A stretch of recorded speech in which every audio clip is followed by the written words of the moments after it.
This is the Right Now podcast with Sarah Werner.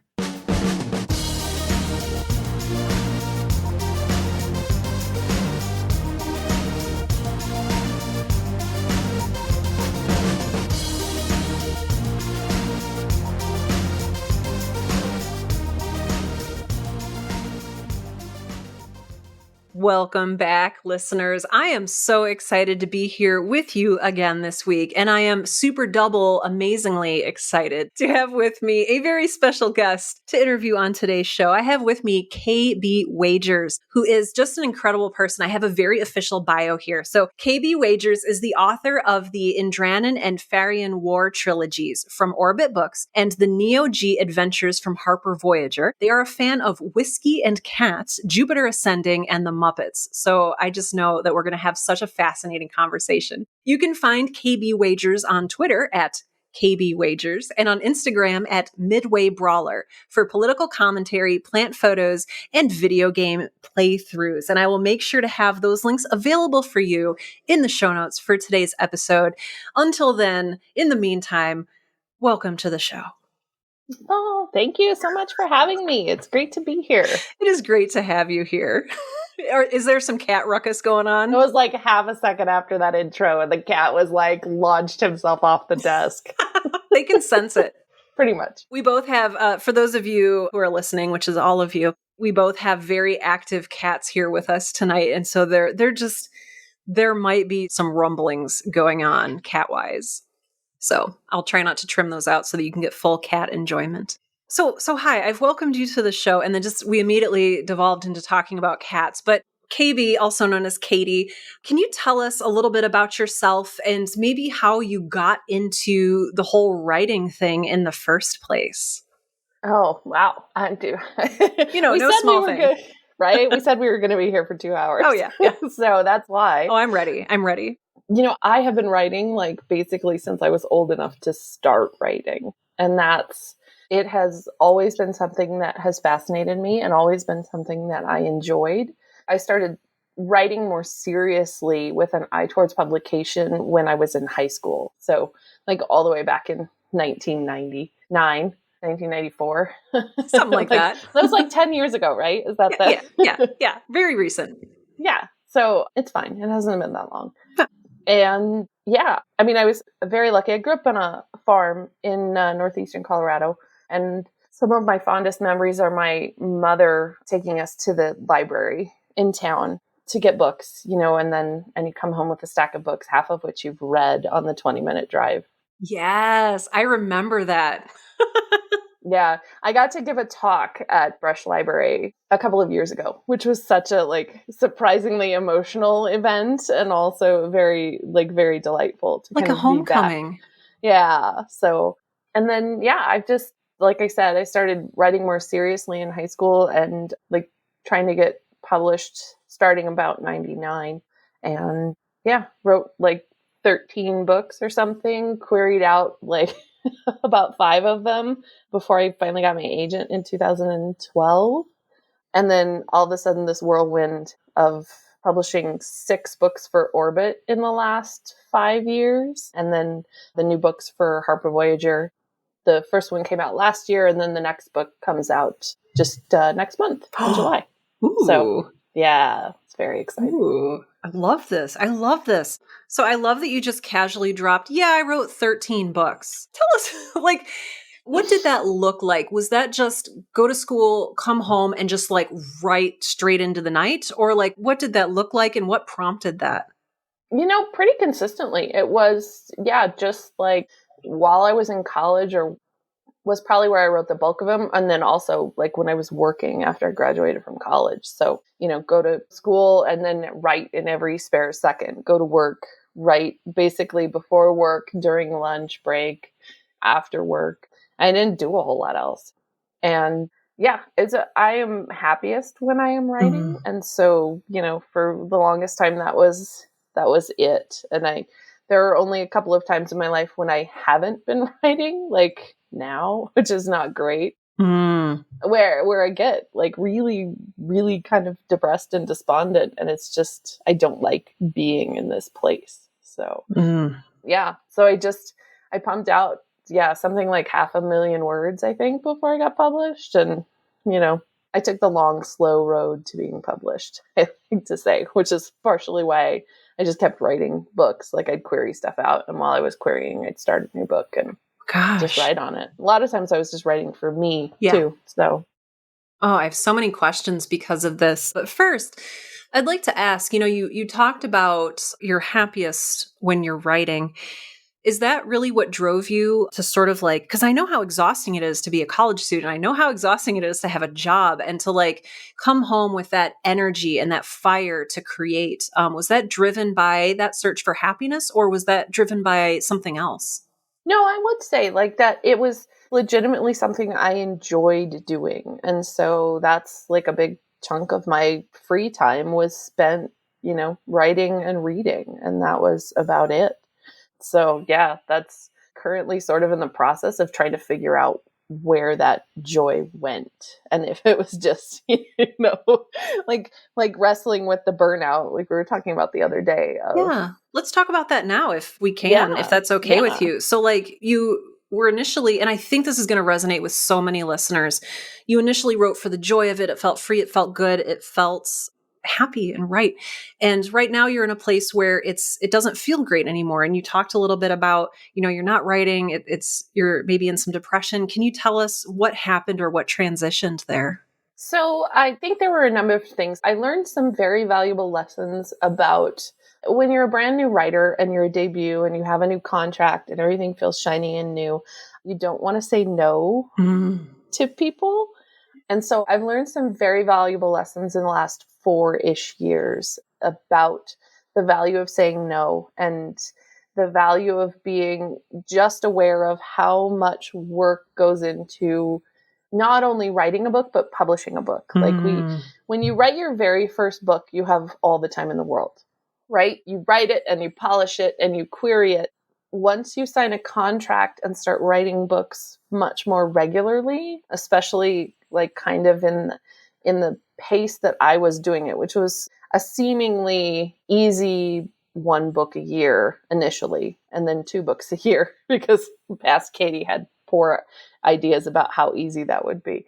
That you are not only writing a book usually, but you are also editing a book, copy editing a book, doing promo stuff for books, doing final pass pages for books, answering questions about books, dealing with the sales for other books, depending on where you are. Thankfully, I have an agent. I am traditionally published. I don't have to manage all of that other stuff by myself. But there is quite a bit of marketing that we still do on our own. So yeah, so you're doing all of that in addition to writing. And learning how to juggle sort of the business side of it is a lot of work. And so initially, when I signed the first contract and I was like, yeah, I can write these books. I joke a lot. I wrote the first book in 3 months, but then I spent like 6 years querying it and revising it and doing all this stuff. I wrote the second book in the Indranan War series in 3 months, and then we edited it in like 3 months, and then we published it. Oh, wow. That's a huge difference. Markedly different experience. And one of the things that people are frequently told not to start writing the next book in a series because so many things can change. If I hadn't started writing the second book in the series while I had been querying that other stuff out, even though some things changed extremely dramatically, I'm not even sure I would have been able to like hit my deadlines because I basically had 45,000 words of material that I was able to pull stuff from to write that second book. Wow. So, yeah. And then we jumped right into the third book. And then I sold a contract for 3 more books. And it was like a book a year, kind of at that same pace. And then, as I said, past Katie, I got an offer from Harper Voyager to write this Neo G and develop this Neo G series. And I don't regret saying yes, but I certainly probably should have sat down with the timetable a little bit more and been a little bit more realistic about what working, a 40-hour plus day job and trying to write 2 books looks like. My gosh. It's not a lot of fun. So, and that way kids leads to burnout. So, that's what we were talking about. Yeah. So yeah, since late 2016, like basically all I've been doing is writing and working. And there's a lot of personal upheaval and stuff going on in my life. And so it has been extremely exhausting.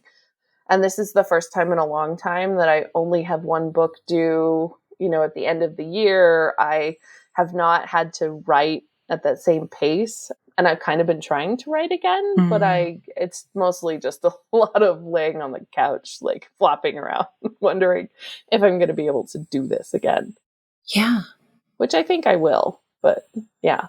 It can be an exhausting business, especially if creatives, we'd like to spend a lot of time, and it's hard to train yourself out of the idea that if you are not actively putting words on a page, you're not being productive. And that's not the case. Like staring at the wall, thinking about what the characters might do in a particular scene is still writing work. Making playlists is still writing work. Like eventually you do have to sit down and write the words. like don't get me wrong, you cannot spend all your time world building. You have to actually write the book. But that stuff is still work, and it is still writing work, and it is still valuable time spent. I appreciate you saying that so much. I went through this point where I think I'm probably speaking for a lot of folks who are listening. I only counted like the word count production as quote unquote real work. And this is really how I burned myself out. I was like, oh, the daydreaming, that's for fun. And even sometimes the writing is just for fun, and I can cram in all of this other stuff. And then you get to the burnout place. So and it is the bad place. And so I know you and I were talking the other day, and we were talking about like, how do we rediscover joy? Right? Because that's, I think for you and me, I had to think for a second if it was for you and I, but I think it is for you and me grammatically. A lot of our work success came out of the fact that we were writing for fun and that it felt good to write, and we were creating things we loved, and that's what made our work resonate with our audience. So like, how do we infuse that joy back into it? Especially since you're on a deadline and you can't be like, oh, I'm just going to take a quick 6-month sabbatical and like heal up. Have you made any headway in rediscovering or reclaiming joy in this process? I have, and one of the ways I've done it, which seems sort of ironic, but I do have a Patreon, and I do try to post pretty regularly. I have not, prior to this year, written like original stuff for the thing because there was just no time to do it. But I decided at the end of 2020 that I was going to take a trunked novel and basically clean it up, and I'm releasing it as a like serialized, like weekly chapter book on the Patreon. And it's one of my favorite. I call it the space opera that was 10 years too early, because I wrote it and I queried it, and the response I frequently got back was, this is awesome, but I have no idea how to sell this. Oh. Because it really was just it's like Hitchhiker's Guide meets Battlestar Galactica meets like Jupiter Ascending, before Jupiter Ascending existed. Yeah, it's all my favorite things. Right? Like all sorts of weirdness and all sorts of fun. And so that's actually been a lot of fun. And once I kind of got in a groove where I was like editing, I have it scheduled so that it posts on Saturday mornings, but on Saturday mornings I sit down and I edit the chapter for the next week so that I'm, cool. Ahead of the game a little bit. And that's actually been a lot of fun because I really loved that story, and there just wasn't anything, there wasn't anything to do with it sale wise. And my agent and he might yell at me for not sending it to him again, but we can always do that, later. But for right now, I'm like, you know what? This is just for me and the folks who are on my Patreon, and we're just going to have some fun with it. So, and it really has been a lot of fun to go back and read it and not be super critical. Like I'm like, it's a 10-year-old book. It's not as good as some of my current writing. There's some obvious like flaws, but I'm not really paying a whole lot of attention to edits or trying to make sure that the like plot narrative is super tight or anything like that. I'm like, I've warned everybody. There will be holes in this. We're just gonna roll with it. Oh, that's fun So though. It almost makes it like everyone's in on it, you know? yeah. And so that's been one thing. And then yeah, the other is really just like the worst thing about burnout is reminding yourself that you are burned out. And that's why you're not doing the stuff that you feel like you should quote unquote be doing. And, so I'm just like, no, you don't have to sit down and write. Like you're still like, if you would rather go to bed at 7:30 in the evening, then go do it. Like you just, where your day job kind of went up in smoke, and I'm training somebody new, and that takes a lot of effort, which I always forget how much effort it takes to train somebody. But you're trying to remember like how you do all the things that you now just do automatically. And you have to explain it to somebody in a manner that they can understand. And then you have to be patient and explain it to them 800 more times. And so, yeah, I'm trying to listen to audiobooks, which I traditionally have never had a whole lot of success doing because I get really easily distracted. But I'm hoping that will maybe make it so that I can actually start reading again, because that was kind of one of the other things that took a axe to the face. Yeah. Thanks, burnout. Yeah. Seriously. I appreciate you talking candidly about your experience with burnout so much, because I think that a lot of people are in it right now or coming out of it right now, or maybe even just entering it. And it's so good to hear a relatable story. I think it's also going to surprise some listeners that despite having multiple book contracts, you're also still working a 40-hour-a-week full-time job. I think that there's this, I don't know if I want to call it like pervasive, but there's this dream that like, I can't wait till I sell my book, A, and then B, quit my job. Like they go hand in hand. Can you talk to us a little bit about the reality of what that looks like? Yeah, it is. So I still remember when my agent called me at my job, right? Like we were on Twitter, people were talking, this was like a couple of years ago, I think, about like, where were you when you got the call that you had sold books? And I was like, at my job. Every single time I have gotten a call about my book stuff, at my job. When I got a call about, hey, about the movie option or the TV option that they did, like I was at my job. Like that's just the reality of it. And my agent said to me, like, don't quit your job. That was probably his, like, I think maybe the third thing he said to me after he said, are you sitting down? And then told me that Orbit had made an offer. And yeah, I remember joking with one of the drivers at my work when he was like, oh, you write books. Why are you still here? And I said, well, I did the math on the sale of my first 3 books and the rough like hours that have been put into it. And I made something like a quarter an hour on it. So a living wage. So a living wage, like not even remotely. And while I got a far better advance for my debut trilogy than a lot of other people did. And I got paid very well for the second trilogy. And I got 2 very good contracts from Harper Voyager for the Neo G books. There's so much. My partner was out of work for 5 years. So I was like the sole provider in the house. We had a number of other kind of medical emergencies. And then everybody knows how fast that eats stuff up, even when you do have insurance. Yeah. And so there's been a lot of basically just kind of like trying to get by and trying to continue to survive. And, health insurance. Although SIFWA, the Science Fiction Fantasy Writers of America, now is able to offer health insurance to their members, that just happened in the last 18 months. Wow. Like that's a big deal. It is a huge deal. It essentially opens up that avenue for me to actually consider leaving my day job, because I no longer have to worry about where am I going to get health insurance. Oh my gosh. Yeah. So yeah, a lot of it's just stability. And for me, especially, there is a calculation of, I like the stability of a regular paycheck because publishing is notoriously uncertain.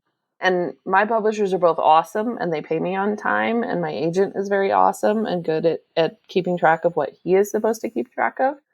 It still almost always takes 3 times longer than you think it's going to for you to get paid for stuff. And for me, the calculation of how much does not having the certainty of a regular paycheck impact my stress levels and thereby impacting whether or not I can create, which is really something people have to take into account. As lovely as it would be to have, an extra 40 hours a week on hand to do stuff and to, sleep in, although let's be realistic, I probably still wouldn't sleep in. Yeah. That is just like, that type of stress is not something I do well with.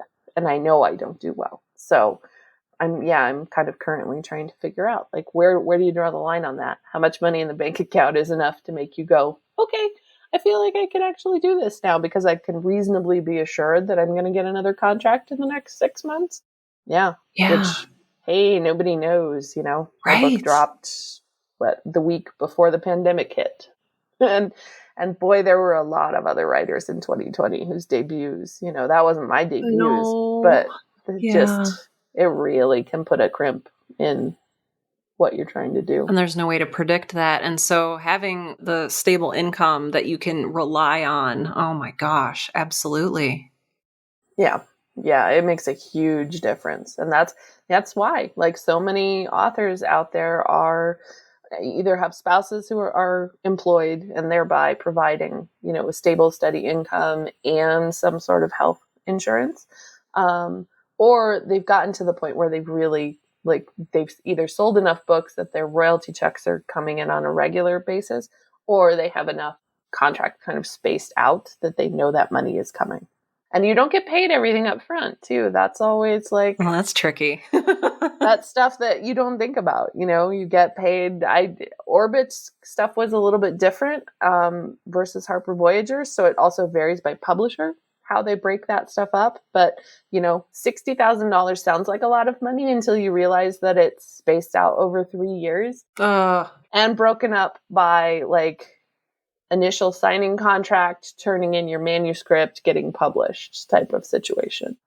So it's still not, and taxes and your agent's commission and how much money you put. Yeah. Like paying for your website, paying for conventions, paying for travel, paying to ship books out. Wow. Like there's all sorts of budgeting stuff that you have to then kind of factor back into what you're making. And so that's, 90% of my book money has been filtered back into survival or my actual career. Wow. I did set a pretty hard and fast rule, which is to buy yourself something absolutely ridiculous and whatever you consider expensive with each paycheck that you got, so that it didn't all feel like it was just going towards bills and stuff that's not necessarily any fun and nobody wants to use their money for that. But, that way it's oh, okay, I know this is coming and now I have this, X shiny thing that I can get to do with. So, yeah. Oh my gosh, this is so enlightening and so helpful. And so, I don't know, I hope that that's kind of steers people in the right direction, but also doesn't crush their dreams. I hope that a little dose of reality is helpful and good. And that raises so many more questions for me. So I'm going to ask real quick, for you, why science fiction? And is that what you started writing with your original 13 novels? And is that a place where you feel called to, or what? Tell me about your relationship with sci-fi. Oh, I have also always been kind of a sci-fi geek. I grew up, we lived out in rural Colorado, so we did not have cable when I was growing up. We watched PBS, we watched Sesame Street, we watched The Muppet Show. we watched a lot of like British television on PBS, including like Red Dwarf and Doctor Who. And so like I was never more excited than when Doctor Who came back on the air, and because I watched like the old school classic Doctor Who. And so it was like coming home again. And I was always also fascinated with like Alice in Wonderland and Hitchhiker's Guide to the Galaxy and all of that type of stuff. So my very first like fully finished novel was this absolutely terrible like alien invasion novel that I wrote when I was in high school. I love it. And it was such a mess. There was a cast of like 6 million people because it covered the whole globe. And like all of this horrible time travel. The plot was so terrible. And a bunch of adults acting like teenagers because I was, 16. Because that's where you are. Yeah. Yeah. And I kind of dabbled back and forth in urban fantasy because when I started querying, the second book that I queried was actually a fantasy novel. And yeah, it was about a young woman who ran away from home to become the first female knight of this order of knights. Oh, heck yes. The White Rose Knights. And I would read the heck out of that.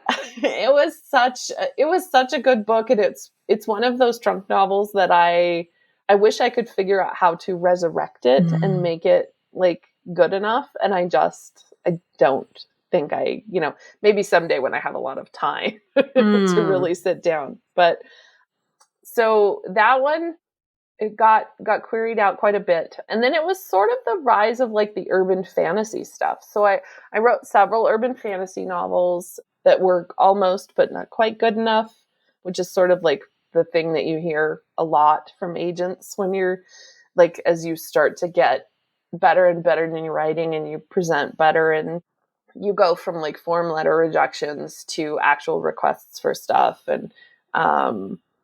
And then, this is great, but I couldn't resonate with it, or it's also subjective. And I tell people all the time, you can't take a lot of those rejections personally. And you can't take a lot of this personally because writing books for a living means spending your entire life where you've just kind of bared your soul and people are like, yeah, it's not for me. Ooh. How do you deal with that? Or how did you learn? This is a slight tangent, but like... Yeah, you just have to like let it go. Like you have to recognize that art is so subjective and everything is, just because somebody doesn't like something doesn't mean that it's not any good. I was actually just talking about this today on Twitter because I've been trying to play Mass Effect, which the release of the Legendary Edition meant that it was finally available on PS4 and I could finally play it. Yes! And I was so excited because I know so many people who love it. I have a cat named Garrus. So perfect. And people are always like, you've never played Mass Effect and you have a cat named Garrus? A little disconnect. I know, it's a very long story.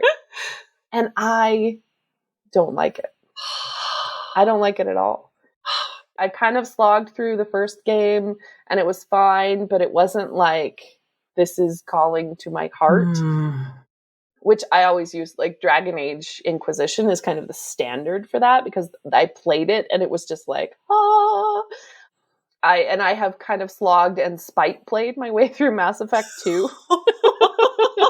Because I keep getting so angry because I have issues about the difficulty settings, but I'm not like immediately drawn to any of the characters. Even Garrus, I'm just kind of like, yeah, he's fine. Like, but you don't get to spend a lot of time talking to them. And I think that I expected that based on what everybody had, like their reactions.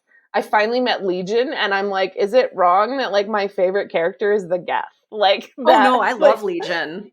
I was like, why was he not here the whole time? I don't like it because it doesn't have a lot of the stuff that I really like in games. And so I like having an open world game where I can just go and play for a while. And this is very mission oriented. Like you can't just go to a world and land and fight Geth for an hour. Like you go and you do a mission and 20 minutes later it's done. Yeah. Or you die 18 times and you rage quit. That was me. And you're like, I'm never playing this game again. And you walk away from it for 2 weeks. And then you come back like super grumpy and maybe finally figure out how to beat the stupid thing. But, oh my gosh. And so, we were talking about Like, how do you deal with that? Mm. So yeah, like when I was talking about it today, I was like, I don't think that Mass Effect is necessarily a bad game. It's just not for me. Mm. It doesn't ring the bell that I want it to ring. And so that is something that you always have to remember, is that in writing, like, there's always going to be people who don't like your books. There's always going to be people who love your books. Mm-hmm.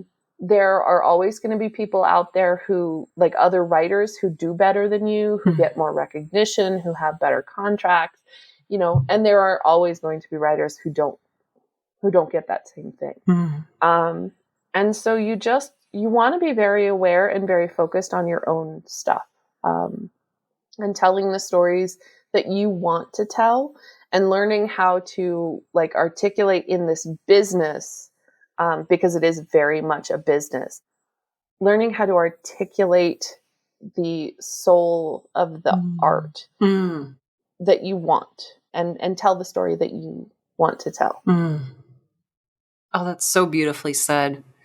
It was interesting. You were talking about, like, I've written these other novels and they're not, quote, good enough. Was that your own standard? It just didn't speak to what you really wanted to create, or it was more like, oh, this isn't going to sell? It was mostly that they weren't going to sell, and from somebody else's perspective. Okay. Looking back on it now, like, I'm super grateful. I'm really thankful that I did not like sell that very first book, because my career would have taken an entirely different trajectory. Oh, I would not interesting. have written the books that I have written, and I wouldn't be where I am now. So I am, like, looking back, 10, 15 years later at some of my old writing, I can see the progression. And so when I say, like, those aren't any good, like, that in that sense, it's just, I've grown. It's been 15 years. I've learned how to write better, mostly. Still commas. I have, I've learned how to tell a pretty darn good story. Whereas some of the early stories were just like a lot of, collections of vignettes or things that were happening, versus like any sort of cohesive plot being tied together. So Yeah. that's just kind of the way things go. And I really am thankful to be here now and doing the work that I'm doing now, because I'm getting to tell stories that I really do love. I love that. I know we're creeping up on our time here. Do you have time for a couple more questions? I do. Oh, wonderful. Good. Because I want to ask, like, during that time, you develop as a writer over 10 years. Can you pinpoint or talk about what some of that development looked like? Did you get better simply because you were writing more, or because you were reading, or did you take classes, or what did that development look like? I did a lot of reading and a lot of writing. I consistently tell people on my Twitter that I don't believe there's no such thing as wasted words. Any writing that you do is development for future you to build off of. I love this.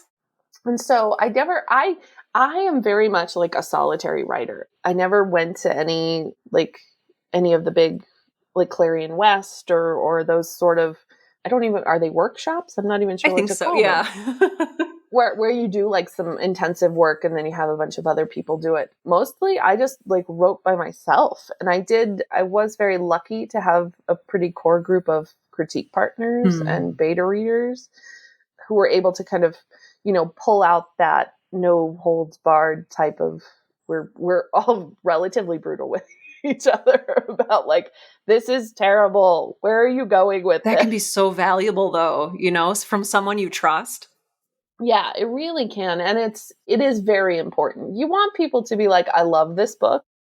But now I at least know, like, when Lisa says, I love this book, she means it. Yes. And she means it in the sense that, like, you fixed all the problems that were previously existent.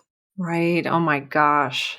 So yeah, and I just like kept writing, and the one book didn't work and didn't get me an agent, and so I was like, okay, rather than I didn't believe in the particular value of like trying to rework the same story over and over again. Yeah.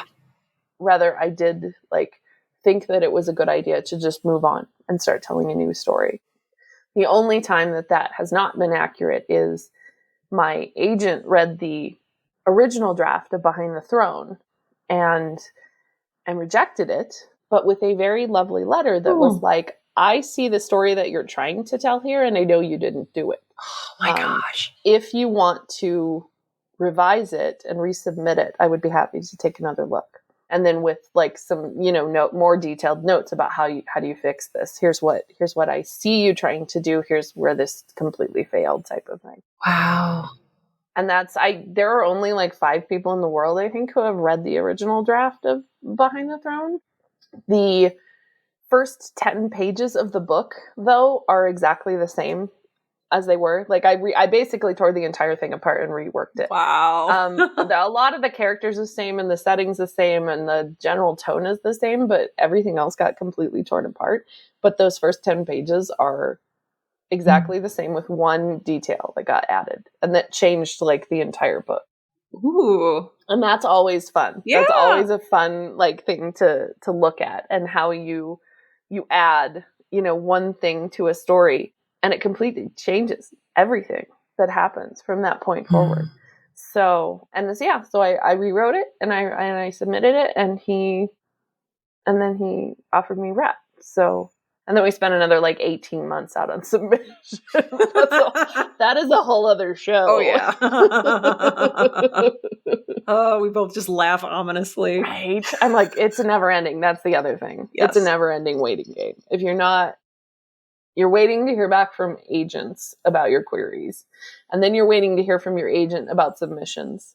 And then you're waiting to hear from other agents about potential projects. And then you're waiting to hear from, movie producers about options. And then you're waiting to hear from a lawyer about something else. Like that's get used to waiting, kiddos. Mm-hmm. It is, but that gives us right, hopefully. Yeah, basically. Yeah. When you're not like, don't sit there and obsessively refresh your email box. You just go write something. I love that. This is so eye-opening and so valuable, even for me, listening to you say these things. I mean, especially about moving on and not rewriting and rehashing the same story over and over again. I think that's something that I needed to hear too, personally, because it's hard to let those pieces of ourselves go. Yeah. It really is. And that's, I look back, even like this project for Patreon, I look back and I'm like, I loved these characters. I love these characters with my entire being. And it's such a delight to play with them again. But I am, again, like so grateful that I moved on, and so grateful because I had a whole new set of characters that I now love and treasure. And then another set after that I got to love and treasure. And it's the same, I think, as reading books, right? We pick up books that we really love, but you're never just going to read the same book over and over and over again for the end of time. Yeah. Right? You might come back and revisit it and be very happy. And it's such a delight. I've had readers tell me that like the end of the Farian War is the end of Hale's story, essentially. But they love being able to like go back and pick it up again, and it's like revisiting old friends. That's good. Like that's a good feeling. That's what you want to hear. Yeah. Oh, that's beautiful. Oh my gosh. You talked earlier about, writing isn't just writing. Writing is, you're spending your time not only like producing words and like brainstorming and outlining and all of that stuff. You're also responsible for marketing and maybe doing book tours and all of this other stuff. Is there anything that you've learned from that process? Like, and I know that a lot of people listening kind of figure that if they get traditionally published, like the publishing house just takes care of all of that, when it sounds like you're doing a lot of this yourself. So what's something that you've taken away, like marketing wise or PR wise or anything like that? Well, there are a couple of things. Like I am very lucky to have PR folks, and oftentimes they will handle a lot of stuff, which infinitely makes things easier, right? Because you get emails in your inbox that are like, hey, so and so wants to do an interview with you. Are you up for it? Do you want to do it? I am nowhere near popular enough for book tours. I'll just throw that Okay. out there right now. And it's like, and honestly, like 90% of authors out there don't do book tours. Like that's such a like sort of fantasy author thing, I think. Like there's so much kind of calculations and things that go on behind the scenes in publishing and with traditional publishing houses where they, I don't even know half of it, like how they make the decision of who to put on book tour, how they back certain books and why they decide to back, book A over book B or that type of stuff. So I have learned like a lot of times you want to make sure that you are actually communicating with your PR people and with your editor and with your agent and not just assuming that things are going to be done. Not everybody gets cover releases. So like if you want a cover release, you either need to like talk to your PR folks and see if that's something that's actually going to happen. If it's not, you want to like reach out to people in the book community, book reviewers and bloggers and people who do YouTube and stuff like that, and make contacts there. And then you have kind of a pool of people to talk to about, you're like, hey, do you want to do a book, a book cover release for my book? Kind of the same thing for release parties.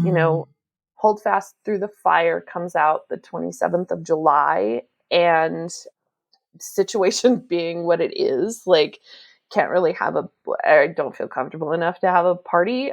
But also like if 2020 showed us anything, it was that like the ability that we now have to do things online, and it opens up the accessibility for so many people. That's actually kind of awesome. So yeah, we're doing a Old Firehouse Books, which is sort of my local bookstore up north in Fort Collins. We're doing a panel. I want to say it's the 29th. And me and a couple of my author friends are going to get together and talk about speculative fiction and space opera and superheroes and Mass Effect, probably. Can't avoid it. At least two of them were like, let's talk about Mass Effect. And I was like, I will try not to like rant too much. And so, but that was solely because I contacted the bookstore and was like, hey, you guys were so lovely to put on we had a party in March. It's the last time I saw people. Basically, we had a party for my book release the first week of March. And, hey, do you want to do something online for it? And they're such lovely folks that they were like, yeah, we'd love to. So, yeah. So you want to be aware and kind of proactive about your marketing. You cannot control your book sales. I will say that again. You have zero control over your book sales. You can scream about your book on social media all day long. It will have little to no impact on your book sales. You can't obsess about your book sales. You can't worry about why nobody's talking about your books. All you can do is try and keep writing the next book and do what little things you can to kind of try and get the word out and stuff. But the whole time knowing that this is a large percentage of luck and a large percentage of whoever your publisher decides to back in terms of their promotion, because their reach is obviously so much bigger. And then also purely how many people really resonates with, and if it decides to go completely, off the rails, then that's great. But otherwise, no. Wow. Thank you for this. Thank you for all of this. This is so valuable. I love honesty and honest advice, and just you sharing your experience is everything. So thank you. Good. If people do want to have, I don't want to say have some control over your book sales, but if people want to purchase your books, if people want to find out more about you, there will be links in the show notes, but also tell us, where can they find you, and what should they do? Where should they go? So I am currently trying not to be on Twitter too much right now. This is another mitigating that. Can I start writing again? Well, part of the task of writing is keeping your butt off social media. But you can find me on Twitter on KB. It's at KB Wagers. And then the other social media platform that I'm on the most really is Instagram, which is at Midway Brawler. And that's seriously, I don't do a lot of book promo there. Mostly it's pictures of the cats and pictures of my plant collection and occasional other things that I find really interesting. So, and then you can also visit my website. It's just kbwagers.com, and it's got like links for all the books if you want to go check them out. Yay. That is always awesome. And you should, because they're wonderful. Yes. I do like them quite a bit. So that's, you want to love what you do, and you should love your writing, and you should love the act of writing. Despite all claims to the contrary, art is not about suffering. It's about joy. Thank you. That I want to end on that note. That is beautiful. Thank you. Oh my gosh, Katie, this has been an absolute joy, which is what we're searching for. So thank you for guiding us to that. Thank you for being here with us today. And those of you who are listening, please visit the links in the show notes for today's episode. Connect with KB Wagers, aka Katie, on Twitter and all of the places. And I will see you all next week.